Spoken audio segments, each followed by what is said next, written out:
رضا خان صاحب هغه نن راغله ده زموږ غریبخانې ته هغه نه مو خوښ کوو چې موږ ته د یو غزل وړاندې کړي چې مو اونه خوان وخلو او مینهوال اونه خوان وخلي. رضا صاحب په خیر راغلی. الله مو خان لره آباد لره ډېره زیاته مننه ستاسو او د مینهوالو نړۍ مننه چې نور ملګري موږ ته نازولي دي. نو د هغو په خدمت کې یو غزل چې تدبیر چې مې راوړی دی بې مینې بې خماره، تدبیر چې مې راوړی دی بې مینې بې خماره، ما ځان په خپله کړی دی بې مینې بې خماره. ډېره مننه. او شعر دی چې زردار د زیړو ګلو او سپرلو په معنی څه کړي، زردار د زیړو ګلو او سپرلو په معنی څه کړي، هغه خو لکه مړی دی بې مینې بې خماره. ډېره مننه. د هغې ونې فصل که ډېرېږي ډېر خو مشه، د هغې ونې فصل که ډېرېږي ډېر خو مشه، د کومې خو چې زړی دی بې مینې بې خماره. د هغې ونې فصل که ډېرېږي ډېر خو مشه، د کومې خو چې زړی دی بې مینې بې خماره.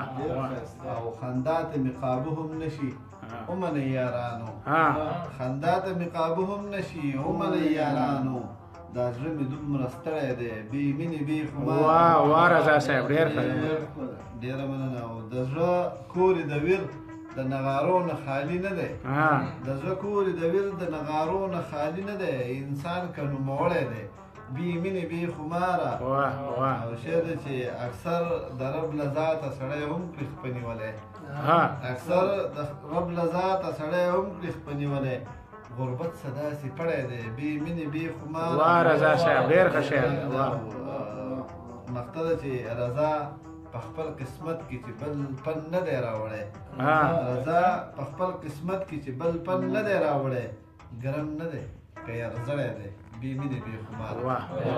جان نن موږ سره و په هغه کې محفل کې محمد رضا خان رضا صاحب هغه تاسو د خپل غزل وړاندې کو او په دې محفل کې موږ سره شرکت وکړلو مسرور افریدي صاحب، بني کاروان خوږ نصیب خوږ صاحب، محمد رضا خان صاحب، نصیب رحمان نصیب، مو بچای ترور بچای سر محمد سردار او زه په خپله ګلاب خان ګلاب خیش پې درته غواړو. همداسې به در سره بیا نور شاعران هم مخامخ کوو.